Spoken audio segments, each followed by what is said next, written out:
Good morning students. આજે આપણે કાલે જે અધૂરો લેસન હતો આપણો અને આજે આપણે એને પૂર્ણ કરવાનો છે. બરાબર. આપણા લેસનનું નામ છે પ્લેઇંગ વિથ ફાયર, એટલે આગ સાથે રમત. બરાબર. આપણે મિત્રો ક્યાં સુધી પાઠને અભ્યાસ કર્યો છે?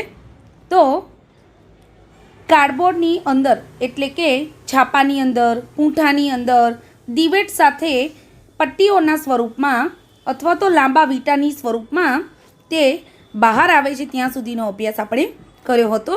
હવે આપણે આગળના પેરેગ્રાફ તરફ જઈએ છીએ. The greatest danger of pyrotechnics is that it deals with fire. The industry is notorious for its accidents, whether in the USA, Japan or India. તો કહે છે કે પાયરોટેકનિક્સનું સૌથી મોટું જોખમ એ છે કે તેમાં અગ્નિ સાથે કામ કરવાનું હોય છે. શેના સાથે? વિથ ફાયર, એટલે અગ્નિ સાથે કાર્ય કરવાનું હોય છે. The industry is notorious for its accidents, whether in the USA, Japan or India. USA હોય, જાપાન હોય કે ભારત હોય, આ ઉદ્યોગ તેના એક્સિડન્ટ્સ એટલે અકસ્માતો માટે કુખ્યાત છે. હવે નેક્સ્ટ.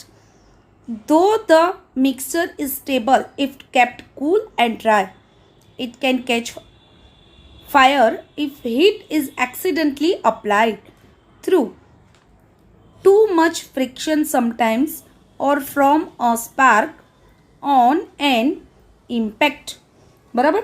શું કહે છે કે જો આ મિશ્રણ કૂલ એટલે ઠંડુ અને ડ્રાય એટલે સૂકું, જો આ મિશ્રણ ઠંડુ અને સૂકું રાખવામાં આવે તો તે કેવું છે? તો તે મિક્સર આપણા માટે સુરક્ષિત છે. બરાબર. પરંતુ જો કોઈક વાર વધુ પડતા ઘર્ષણથી it can catch fire if heat is accidentally applied, વધુ પડતા ઘર્ષણથી, તણખાથી અથવા તો અથડાવાથી આકસ્મિક રીતે ગરમી ઉત્પન્ન થાય તો તેમાં આગ લાગી શકે છે. બરાબર. હવે next.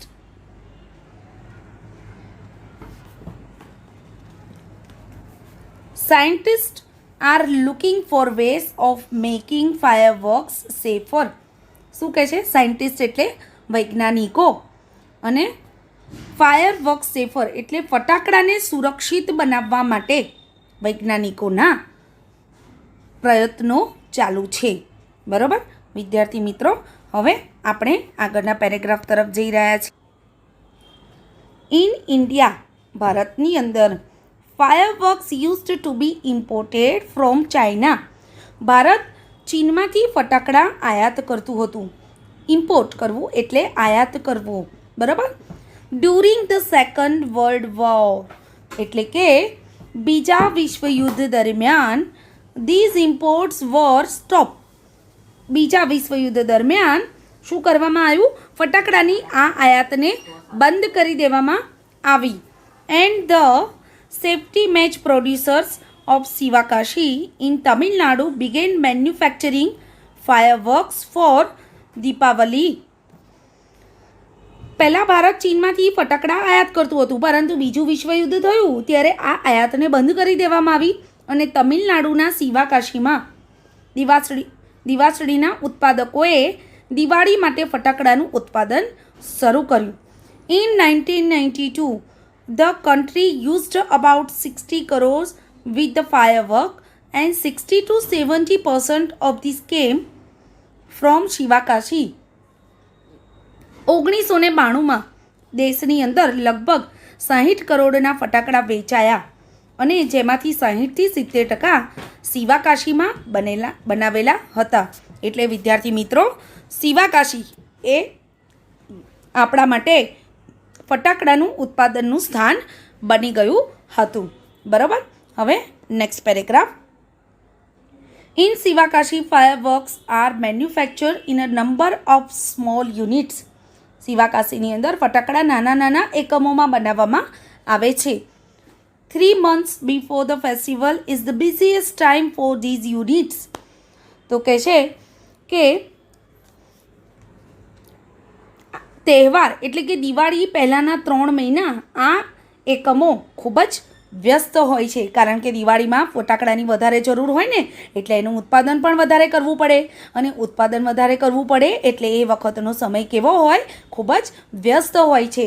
Next, fireworks are transported to every nook and corner of the country. શું કહે છે? nook and corner, every nook and corner એનો મતલબ થશે કે દેશના દરેક ખૂણે ફટાકડા પહોંચાડવામાં આવે છે. Next, the working conditions of these units are however far from satisfactory. પણ આ એકમોમાં કામ કરવાની પરિસ્થિતિ બહુ સેટિસ્ફેક્ટરી એટલે સંતોષજનક નથી. સેટિસ્ફેક્ટરી એટલે સંતોષજનક. There are very few testing facilities for quality or uniformity and hardly any safety measures in force. ગુણવત્તા અથવા એક સરખું ધોરણ જાળવવા માટે ચકાસણીની સાધન સામગ્રી કેવી છે ત્યાં આગળ બહુ ઓછી છે, અને સુરક્ષા લગભગ નહિવત જ છે, એટલે એમાં બહુ સુરક્ષા રહેતી નથી.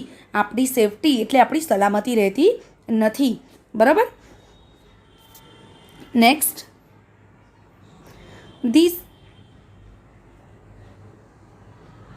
This is why we hear of accidents in Sivakasi year after year.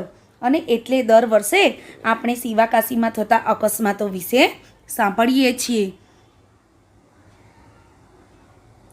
It is very difficult to get information on how to manufacture fireworks because it is not considered safe to give everybody the details. Only a very few reliable persons are taught this art. જો શું કહે છે કે ફટાકડાનું ઉત્પાદન કેવી રીતે થાય છે તેની માહિતી મેળવવી બહુ મુશ્કેલ છે. બિકોઝ કારણ કે પરીક્ષામાં પ્રશ્ન પૂછાઈ શકે છે કે ફટાકડાનું ઉત્પાદન કેવી રીતે થાય છે તેની માહિતી મેળવવી શા માટે મુશ્કેલ છે? તો કારણ કે it is not consider safe to give everybody the details. કારણ કે બધાને આ વિગતો આપવી તે સુરક્ષિત ગણાતું નથી. બહુ જ થોડા વિશ્વાસપાત્ર લોકોને આ કલા શીખવાડવામાં આવે છે. બરાબર. હવે આપણે next paragraph. In many countries fireworks are not allowed to be used by individuals. Only community displays specially organized with the help of experts are allowed. તો બધાને નથી આપવામાં આવતું કારણ કે સુરક્ષિત નથી. તો અમુક એવા વિશ્વાસપાત્ર લોકોને આ કલા શીખવાડવામાં આવે છે. તો હવે ક્યાં અને કેવી રીતે? તો ઇન મેની કન્ટ્રીઝ એટલે ઘણા દેશોમાં fireworks are not allowed to be used by individual એટલે કે ફટાકડાનો ઉપયોગ વ્યક્તિગત રીતે કરવા દેવામાં આવતો નથી. બરાબર. ક્યાં કરવામાં આવે છે? તો only community displays specially organised with the help of experts are allowed. તો નિષ્ણાંતોની મદદથી ખાસ આયોજિત સાર્વજનિક પ્રદર્શનોને જ આની પરવાનગી આપવામાં આવે છે. ઓકે. આગળ, a great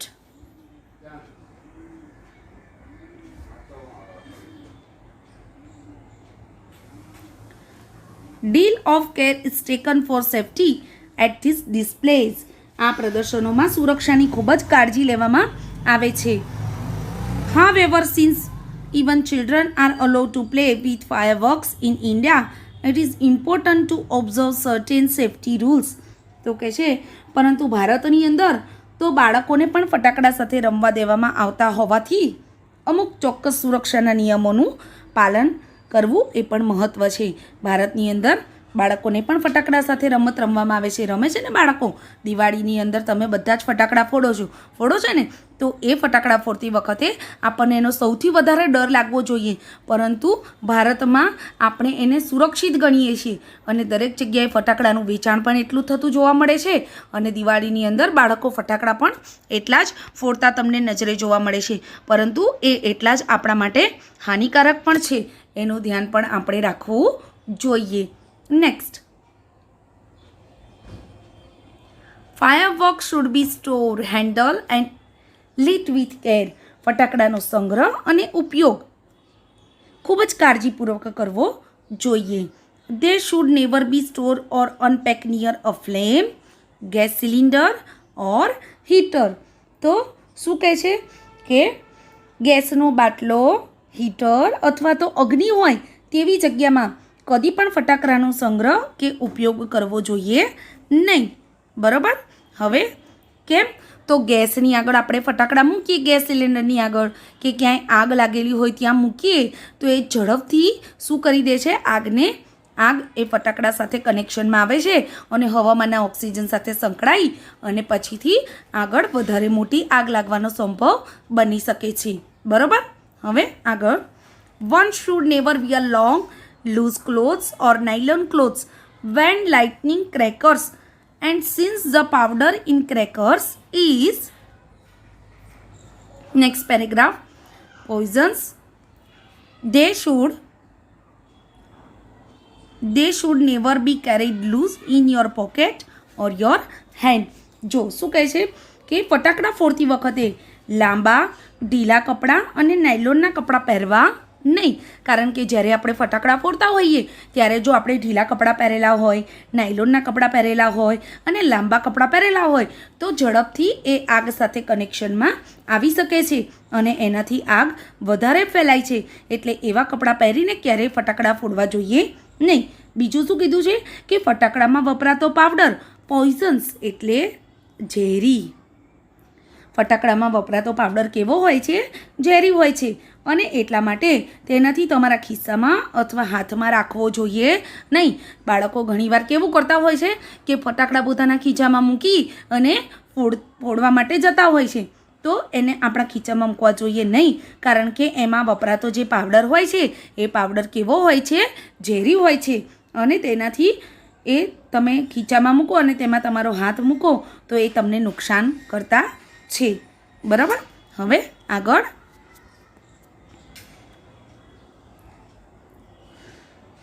also fireworks should never ever be lit inside a house. અને શું કીધું છે કે ઘરમાં કદી પણ ફટાકડા ફોડવા નહીં. never bend over a firework when you are lighting it and never use fireworks to frighten people. શું કહે છે કે ફટાકડો ફોડતી વખતે તેના પર નીચા નમીને જોવું નહીં અને લોકોને ડરાવવા માટે ફટાકડાનો ઉપયોગ કરવો નહીં. If in spite of being careful you do get a burn, go to a doctor instead of applying oil or ointment. તો કહે છે કે જો સાવધ રહેવા છતાં, એટલે કે જો તમે સલામતીના પગલાં તો ભર્યા જ હોય તેમ છતાં જો તમે દાઝી જાઓ તો તેલ અથવા મલમ લગાવવાને બદલે આપણે ક્યાં જવું જોઈએ? ડૉક્ટર પાસે જવું જોઈએ. જનરલી આપણે શું કરતા હોઈએ છીએ કે જ્યારે કોઈ પણ જગ્યાએ આપણે દાઝીએ છીએ ત્યારે એના ઉપર તેલ લગાવી દઈએ છીએ, કોઈ પણ પ્રકારનો મલમ લગાવી લઈએ છીએ, પરંતુ એનાથી આપણને એ ઘા મટવાનો નથી. આપણે જલ્દીથી ડૉક્ટરના સંપર્ક કરવો જોઈએ જેનાથી આપણને સારી રીતે એ જે ઘા લાગ્યો હોય દાઝ્યાનો એ આપણને સારી રીતે ઝડપથી મટી શકે. નેક્સ્ટ અને last paragraph, with care and consideration we can make hour favourite festival a much safer one. કાળજીપૂર્વક અને સાવધાનીપૂર્વક આપણે આપણો મનગમતો તહેવાર ઘણો સુરક્ષિત કરી શકીએ છીએ.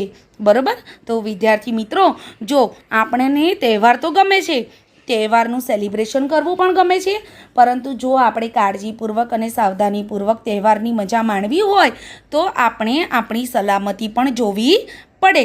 કારણ કે આપણી સલામતીમાં જ આપણા કુટુંબના સભ્યોનું હિત પણ જળવાયેલું હોય છે. બરાબર.